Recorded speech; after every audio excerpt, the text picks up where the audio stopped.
basically you're going to honor the flag. It's basically the cremation of the flag. The flag is to be considered almost as a living entity and to be respected as such.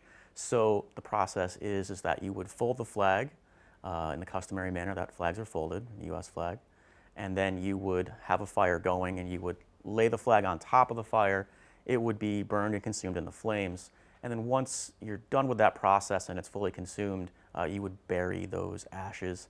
Obviously, you should consult any local regulations where you are just to make sure that that's the proper disposal of your flag in your area, but that is the U.S. flag code. The flag on the ground is a common thing that people pick up and go, that's disrespectful. It is very disrespectful. It's basically having something that you cherish and honor on the ground, which is clearly not a place of honor. So you should never have your flag touch the ground. Other areas of etiquette for the U.S. flag, it's an interesting story. In 1968 or so, Congress adopted the Flag Protection Act, and this was in response to all the protests for the Vietnam War. It was common, unfortunately, to burn the flag as an act of protest.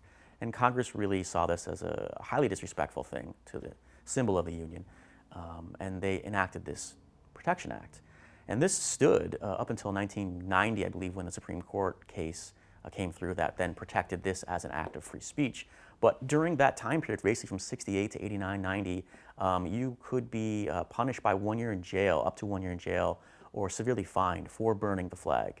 So that happened. And that's not in a respectful way where you're retiring it, that's in an act of protest. So it is still okay to burn the flag to retire it, but not in an act of protest at that time. And then after 1990, this was viewed as a freedom of speech.